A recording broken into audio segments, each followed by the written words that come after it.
എല്ലാവർക്കും നമസ്കാരം. ഇന്ന് നമ്മൾ ഉൾപ്പെടുത്തിയിരിക്കുന്ന വീഡിയോ എന്ന് പറഞ്ഞാൽ വളരെ പ്രധാനപ്പെട്ട സാരി ബ്ലൗസിൻ്റെ 13 ഭാഗങ്ങളുണ്ട്. ആ ഭാഗങ്ങളെല്ലാം നിങ്ങൾക്കൊന്ന് ഒരിക്കൽ കൂടി ഓർപ്പിച്ച് തരുവാൻ വേണ്ടിയുള്ള ഒരു വീഡിയോ ആണ് ഇന്ന് ചെയ്യുന്നത്. സാരി ബ്ലൗസിൻ്റെ പ്രധാന ഘടകങ്ങളിൽ ഉള്ള ഒരു വലിയ പ്രശ്നങ്ങൾ എല്ലാവരും പറയുന്നത് ഈ കഴിഞ്ഞ ദിവസമൊക്കെ എന്നോട് ഏർപ്പെടുത്തിയ ഒരു പ്രശ്നം ഈ ബാക്ക് സൈഡിൽ വരുന്നൊരു ചുളിവിൻ്റെ കാര്യം. അത് കൈയുടെ ഭാഗത്ത് കയ്യിലും ചുളിവ് വരാം, ഇല്ലെങ്കിൽ ഈ ബാക്ക് പീസ് ചുളിഞ്ഞ് ഇരിക്കുകയും ചെയ്യാം. അപ്പം നിങ്ങൾ ഏറ്റവും കൂടുതൽ ശ്രദ്ധിക്കേണ്ട ഒരു കാര്യം എന്നു പറഞ്ഞാൽ ഷോൾഡറിൻ്റെ തുമ്പ് വിട്ടതിന് ശേഷം നമുക്ക് കൈക്കുഴി എത്ര ഇഞ്ച് ഉണ്ടോ എന്ന് ആദ്യം അളന്ന് നോക്കണം. ഈ ലൈൻ ഈ അളന്ന് നോക്കിയിട്ട് വളരെ പ്രധാനമായിട്ട് ഇതുണ്ടോ, ഇത് 4 ഇഞ്ച് ഇങ്ങോട്ട് കയറ്റി വെച്ചതിന് ശേഷം ഒരു മാർക്കിങ്ങിന് കൊടുക്കുക. ഈ മാർക്ക് പ്രകാരം വേണം നമുക്ക് ഇവിടുന്ന് വേണം ഇതിൻ്റെ ചുളിവ് ഉള്ളിടത്ത് ഷേപ്പ് പോകാനായിട്ട്. ഇനി ചുളിവ് കൂടുതലെന്ന് കാണിക്കുന്ന ഭാഗങ്ങൾ വരുമ്പോൾ പല പ്രാവശ്യം ചെയ്തു കൊടുത്തിട്ടും ചുളിവ് വരുന്നുണ്ടെങ്കിൽ നമ്മളിവിടെ 4 ഇഞ്ച് കയറ്റി വെച്ചിട്ട് ഇങ്ങനെ ഒരു മാർക്ക് കൊടുത്തിട്ട് നമുക്ക് ഈ ഷേപ്പ് ചെയ്യാം. ഇനി പിന്നെയും നമ്മൾ ചുളിവ് വരുന്ന ഒരാളാണ്, തീർത്തും ചുളിവ് വരുന്നു എന്ന് പറഞ്ഞാൽ നമ്മൾ ഈ തയ്യൽ തുമ്പ് ഇവിടെ തള്ളുന്നുണ്ട്, അവിടെ ഒരു മാർക്ക് വരും. ഒരു മാർക്ക് കൊടുത്തിട്ട് ഈ മാർക്ക് നേരെ കൊണ്ട് ഈ സ്ക്വയറിലോട്ട് വെക്കണം. സ്ക്വയറിലോട്ട് വെച്ചിട്ട് ഇതിൻ്റെ ഒരു സെൻറ്റർ, ഈ ഒരു സെൻറ്റർ മാർക്ക് ചെയ്യണം. മാർക്ക് ചെയ്തിട്ട് ഇവിടുത്തെ ഈ സെൻറ്റർ കറക്റ്റ് ഈ സെൻറ്ററിൽ തന്നെ മുട്ടിച്ചിട്ട് ഇങ്ങനെ കയറ്റിയെടുക്കാനായിട്ട് പ്രത്യേകം ശ്രദ്ധിക്കേണ്ട ഒരു കാര്യമാണ്. അത് നിങ്ങൾ പ്രത്യേകം ശ്രദ്ധിച്ചു വേണം. ബാക്ക് സൈഡ് ചുളിവെന്ന് വരുമ്പോൾ നമ്മൾ നോക്കേണ്ടത് കൈക്കുഴിയുടെ ഈ സെൻറ്റർ തയ്യൽ തുമ്പ് കഴിഞ്ഞിട്ട് മടക്കി വെച്ച് ഷേപ്പ് നോക്കി ഇവിടം മാർക്ക് ചെയ്തിട്ട് നമ്മൾ ആ തയ്യൽ തുമ്പ് തള്ളി 1.25 ഇഞ്ച് തള്ളുന്നുണ്ട്, ഇതെടുത്ത് ഈ ലൈനിലോട്ട് വെച്ചിട്ട് ഇവിടെ ഒരു മാർക്ക് കൊടുക്കണം.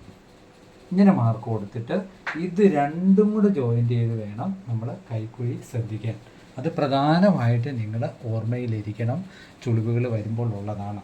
പിന്നെ ബാക്ക് പീസിനെ സംബന്ധിച്ച് നമ്മൾ പറയുന്നത് ബാക്ക് നെക്ക് നല്ല ഒരു ഡീപ്പായിട്ടുള്ള നെക്ക് വേണം, നല്ലപോലെ യു ആയിരിക്കണം എന്ന് പറഞ്ഞാൽ പ്രത്യേകം നമ്മളിവിടെ ഒരു സ്ക്വയർ വരയ്ക്കും. ഈ ഒരു സ്ക്വയർ ഞാനൊന്നുകൂടെ കാണിച്ചു തരാം. അടുപ്പിച്ച് നമ്മൾ വരയ്ക്കുന്ന ഈ ഒരു സ്ക്വയറില്ലേ, ഈ ഒരു സ്ക്വയർ ഒരു 1/2 ഇഞ്ച് 3/4 ഇഞ്ച് കൂടുതൽ ഒരിക്കലും കൂടാത്ത വിധത്തിൽ നിങ്ങൾ യു വെട്ടണം. അങ്ങനെ യു വെട്ടുമ്പോൾ നമുക്ക് ഏറ്റവും കൂടുതൽ നല്ല രീതിയിൽ തന്നെ നമുക്ക് സാരി ബ്ലൗസിൻ്റെ ബാക്ക് നെക്കിൻ്റെ യു കിട്ടും. ഇല്ലെങ്കിൽ എന്താ സംഭവിക്കുക എന്ന് വെച്ചാൽ ആ ഭാഗം കൊണ്ട് നമുക്ക് നമ്മൾ പ്രതീക്ഷിച്ചത്രയും ഒരു യു കിട്ടാനുള്ള സാധ്യത ഇല്ലാതെ വരും. പ്രത്യേകം നിങ്ങൾ ചിന്തിക്കേണ്ട ഒരു കാര്യം, ഇവിടെ സ്ക്വയർ നമുക്ക് നല്ലപോലെ കിട്ടുന്നില്ലെന്നുണ്ടെങ്കിൽ നല്ലപോലെ സ്ക്വയർ വരച്ചിട്ട് റൗണ്ട് കിട്ടുന്നില്ല, ഒരു 1/2 ഇഞ്ച് മാർക്ക് ഇവിടെ കൊടുത്തിട്ട് ഇതിങ്ങനെ നേരെ പോയിട്ട് റൗണ്ട് എടുത്ത് ഇവിടെ. അപ്പം ഈ ഒരു ഭാഗങ്ങൾ ഇപ്പം നമുക്ക് 3 വശങ്ങൾ ഞാൻ പറഞ്ഞു തന്നു. ഇനി നമ്മൾ ശ്രദ്ധിക്കേണ്ട ഒരു കാര്യം, നമ്മൾ ഫ്രണ്ട് പീസ് വെട്ടുമ്പോഴാണ് ബാക്ക് ഡാട്ട് മാർക്ക് ചെയ്യുന്നത്. അപ്പം ബാക്ക് ഡാട്ട് മാർക്ക് ചെയ്യുമ്പോൾ പ്രധാനമായിട്ടും നമ്മൾ നോക്കേണ്ട ഒരു കാര്യമാണ്, ഈ ഫ്രണ്ട് ഡാട്ടിനെക്കാട്ടിലും ഒരു 1/2 ഇഞ്ച് താഴ്ന്ന് മാക്സിമം ബാക്ക് ഡാട്ട് ഇരുന്നാൽ മതി. ഇതിൻ്റെ മേളിലോട്ട് കയറി പോകാതെ പ്രത്യേകം നിങ്ങൾ മാർക്ക് ചെയ്യുമ്പോൾ ഈ ബാക്ക് ഡാട്ടിൻ്റെ കാര്യം നോക്കിക്കോണം. അത് ഒരു കാരണവശാലും നിങ്ങൾ മറന്നു പോകില്ല. കാരണം ഫ്രണ്ട് ഡാട്ട് ചെയ്യുമ്പോൾ ബാക്ക് പീസിൻ്റെ സംബന്ധമായ കണക്കുകൾ പറഞ്ഞിട്ട് വേണം നമുക്ക് ഫ്രണ്ട് പീസിലേക്ക് പോകാൻ. അതുകൊണ്ടാണ് ഇത് പറയുന്നത്. അപ്പോൾ നമ്മൾ ഫ്രണ്ട് പീസ് ഇട്ട് ഇങ്ങനെ മാർക്ക് ചെയ്യുമ്പോൾ നോക്കിക്കോണം, ഇതുണ്ട് ഇവിടെ കറക്റ്റ് ഇതിൽ നിന്ന് ഒരു 4 ഇഞ്ച് അങ്ങേയറ്റം കയറി താഴ്ന്ന് നിൽക്കുന്ന പോലെ മാർക്ക് ചെയ്യുക. കാരണം എന്ന് വെച്ചാൽ ഈ ഭാഗത്തുള്ള നമുക്ക് ഇവിടെ ഇതുണ്ട്, ഈ ഭാഗത്ത് നമുക്ക് കപ്പ് സൈസ് കൂടുതലുള്ളവർക്ക് ഇവിടെ ഇങ്ങനെ ലൂസ് കിട്ടും. ഇവിടെ 3/4 ഇഞ്ച് പിടിക്കുമ്പോൾ ഈ ഭാഗത്ത് ലൂസ് കിട്ടും. ആ ലൂസ് നമുക്ക് ഈ ഡാട്ടിൻ്റെ ഈ ഭാഗത്ത് നമുക്ക് പ്രയോജനം ചെയ്യണം. അതുകൊണ്ടാണ് ഈ ബാക്ക് ഡാറ്റ് കൊടുക്കുമ്പോൾ നമ്മൾ ഫ്രണ്ട് ഡാറ്റിനേക്കാളും ഒരു കാരണവശാലും മേളിലോട്ട് പോയിൻ്റ് കയറി പോകാതെ പ്രത്യേകം സൂക്ഷിക്കുക. ഇത്രയും കാര്യങ്ങൾ ബാക്ക് പീസുമായിട്ട് ബന്ധപ്പെട്ട് നമുക്കുണ്ട്. ഇനി ഫ്രണ്ട് പീസിൽ നമ്മൾ പറയുമ്പോൾ ഫ്രണ്ട് പീസിൽ നമ്മൾ പ്രത്യേകം ശ്രദ്ധിക്കേണ്ട ഒരു കാര്യം, എപ്പോഴും നെക്ക് എടുക്കുമ്പോൾ ഈ ബാക്ക് പീസിലെ നെക്കും തയ്യൽ തുമ്പ് കഴിഞ്ഞിട്ട് ഇവിടെ വൈഡ് കിട്ടുന്നുണ്ടോ എന്ന് പ്രത്യേകം നമ്മൾ നോക്കണം. അപ്പോൾ ബാക്ക് പീസേ നമ്മൾക്ക് 3.25 ഇഞ്ച് ഇല്ലെ 3 ഇഞ്ചാണ് വൈഡ് കൊടുത്തിരുന്നെങ്കിൽ ഫ്രണ്ട് പീസ് വെട്ടുമ്പോൾ നമുക്ക് എന്ത് ചെയ്യണം, ഇവിടെ 4 ഇഞ്ചും കൂടെ കൂടുതൽ 3.5 വരുന്നുണ്ടോ എന്ന് പ്രത്യേകം നോക്കണം. എന്താ വെച്ചാൽ ഇല്ലെങ്കിൽ ഫ്രണ്ട് നെക്ക് നമുക്ക് ഒതുങ്ങിപ്പോകും. ആ ഒതുങ്ങി പോകാതിരിക്കാൻ വേണ്ടി പ്രത്യേകം നോക്കണം. പിന്നെ എപ്പോഴും നമ്മൾ വെട്ടിക്കഴിഞ്ഞിട്ട് ഇവിടെ ഒരു 4 ഇഞ്ച് ഇങ്ങനെ എടുത്ത് വിടാറുണ്ട്.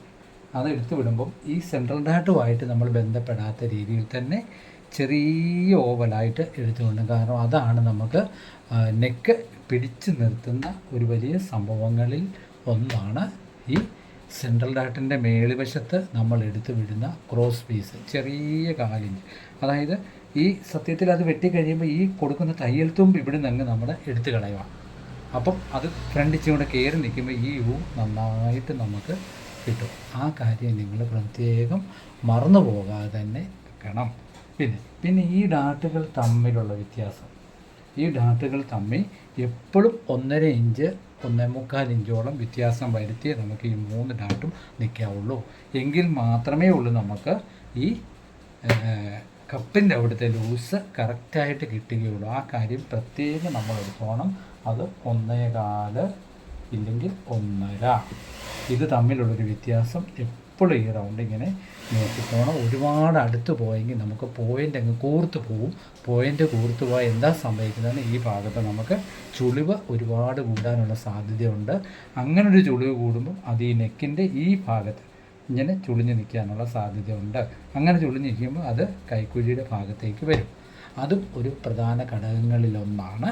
പിന്നെ നമുക്ക് പറയാനുള്ളത്, നമ്മൾ ബെൽറ്റ് പീസിൻ്റെ വെട്ടുമ്പോൾ, നമ്മൾ ഈ ബെൽറ്റ് പീസ് ഉണ്ടല്ലോ, ബെൽറ്റ് പീസ് വെട്ടുമ്പോൾ നമ്മൾ കറക്റ്റ് ചെയ്ത് വെട്ടിക്കഴിഞ്ഞിട്ട് ഇത് ഇവിടെ നിന്നൊരു 4 ഇഞ്ച് ഫ്രണ്ട് പീസിന് എടുത്ത് വിട്ടുപോലെ നമ്മൾ വിടാറുണ്ട്. അപ്പോൾ അത് ആ തയ്യൽ തുമ്പ് പിടിക്കുമ്പോൾ തീർച്ചയായിട്ടും നിങ്ങൾക്ക് ആ 4 ഇഞ്ച് എടുത്ത് വിട്ട 4 ഇഞ്ച് അതുപോലെ തന്നെ ബ്ലൗസ് ഫിനിഷ് ചെയ്ത് കഴിയുമ്പോൾ നമുക്ക് കിട്ടണം. അത് നേരെ പോകരുത്. ഈ ഒരു പിടുത്തം നമുക്ക് ബ്ലൗസ് ചുളിയാതിരിക്കാനും ഇവിടെ കൊണ്ട് ചുളിഞ്ഞ് കയറാതിരിക്കാനും, ഒപ്പം നമ്മുടെ ഈ ഫ്രണ്ട് വശത്തെ നെക്കിനെ ഒന്ന് വലിച്ചു നിർത്താനുള്ള ഒരു പ്രയോജനം ചെയ്യുന്ന ഘടകങ്ങളിൽ ഒന്നാണ് ഈ ഒരു 4 ഇഞ്ച് ഭാഗം നമ്മൾ എടുത്തു വിടുന്നത്. ആ കാര്യം നിങ്ങൾ ബുക്കിൽ തന്നെ കുറിച്ചിടുകയും അത് കുറിച്ചിട്ടിട്ട് ബ്ലൗസ് കട്ട് ചെയ്യാൻ നേരം ഈ ഭാഗം നമ്മുടെ 4 ഇഞ്ച് എടുത്ത് വിടുന്ന കാര്യം പ്രത്യേകം ശ്രദ്ധിക്കണം. അത് കുറിച്ചിട്ടിട്ട് കട്ട് ചെയ്യുമ്പോൾ പ്രത്യേകം നോക്കുകയും ചെയ്യണം. ഇനി വളരെ പ്രധാനപ്പെട്ട ഒരു കാര്യം, നമ്മുടെ ബ്ലൗസ് വെട്ടിക്കഴിഞ്ഞാൽ തയ്ക്കുന്നതിന് മുന്നേ ഈ ഫ്രണ്ട് പീസ് ഇങ്ങനെ വെച്ചിട്ട് ഈ കൈക്കുഴിയുടെ ഒപ്പം വെക്കണം. വെച്ചിട്ട് ഈ ഡാട്ടും പിടിക്കണം.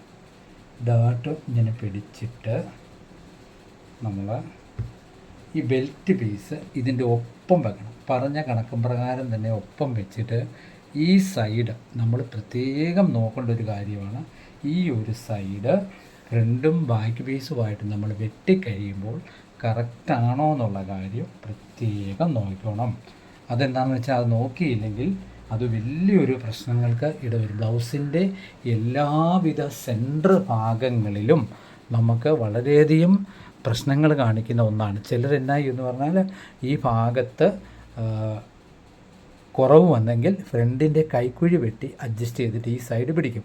ഈ സൈഡ് പിടിക്കുമ്പോൾ കൈക്കുഴി ഫ്രണ്ടിന് നമ്മൾ കണക്കില്ലാതെ വെട്ടിക്കഴിയുമ്പോൾ ബ്ലൗസിൻ്റെ സെൻറ്റർ കംപ്ലീറ്റ് മാറിപ്പോകുന്ന ഒരു ഘടകങ്ങളിലൊന്നാണ്. അപ്പം നിങ്ങൾക്ക് എന്തെങ്കിലും സംശയമെന്ന് തോന്നുവാണെന്നുണ്ടെങ്കിൽ ഈ ബെൽറ്റ് പീസ് വേണേൽ ഒരു പേപ്പറിൽ വെട്ടി നോക്കിയിട്ട് സൈഡ് കുറവെന്ന് തോന്നിയാൽ ഒരു 4 ഇഞ്ച് 1/2 ഇഞ്ചൊക്കെ നമുക്ക് കൂട്ടി വെട്ടാം. അപ്പം ഒരു കാരണവശാലും ഇവിടെ കുറവ് വരാനോ ആ കുറവ് വന്നെങ്കിൽ കൈക്കുഴി വെട്ടി അഡ്ജസ്റ്റ് ചെയ്ത് കയറ്റാനോ ശ്രമിക്കരുത്. അത് ബ്ലൗസിൻ്റെ എല്ലാ ഭാഗങ്ങളിലുമുള്ള സെൻറ്ററിനെ ബാധിക്കുന്ന ഒരു ഘടകമാണ്. അതുകൊണ്ട് തീർച്ചയായിട്ടും ഈ ഭാഗങ്ങളൊക്കെ ശ്രദ്ധിക്കുക. ഇപ്പം പറഞ്ഞ ഭാഗങ്ങളൊക്കെ മനസ്സിലാക്കി കുറിച്ചിടുകയും അത് അടുത്ത ബ്ലൗസ് കട്ട് ചെയ്യാൻ നേരം നിങ്ങൾ അത് നോക്കുകയും ചെയ്യണം.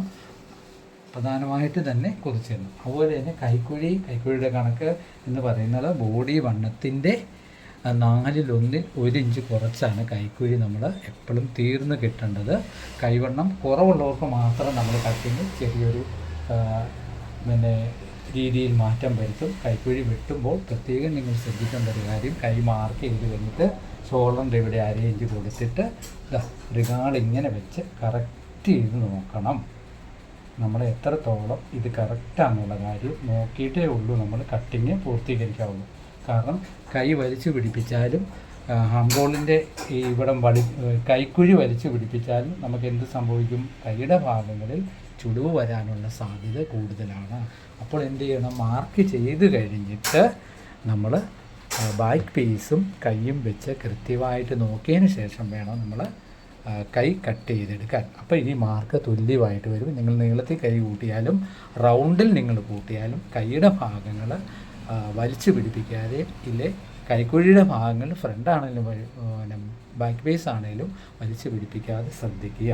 ഇത്രയും ഭാഗങ്ങൾ ശ്രദ്ധിക്കുക. അടുത്ത ക്ലാസ്സിൽ ബാക്കി കാര്യങ്ങളെപ്പറ്റി വിശദീകരിച്ച് പറഞ്ഞു തരാം. എന്തെങ്കിലും സംശയങ്ങളുണ്ടെങ്കിൽ തീർച്ചയായിട്ടും നിങ്ങൾ കമൻറ്റിൽ ചോദിച്ചാൽ മതി. ഫേസ്ബുക്കാണെങ്കിൽ ഫോളോ ചെയ്യണം. യൂട്യൂബിലാണ് കാണുന്നതെങ്കിൽ സബ്സ്ക്രൈബ് ചെയ്യുന്ന കാര്യം ഒരു കാരണവശാലും മറക്കരുത്. ഓക്കെ, സബ് ചെയ്യണം. ചെയ്ത് ഓൾ ബട്ടൺ നമുക്കെങ്കിൽ മാത്രമേ ഉള്ളൂ ഡെയിലി ഇടുന്ന വീഡിയോ നിങ്ങൾക്ക് ലഭിക്കുകയുള്ളൂ. വീഡിയോ ഇഷ്ടപ്പെട്ട മറ്റുള്ളവർക്ക് ഷെയർ ചെയ്ത് കൊടുക്കണം. താങ്ക്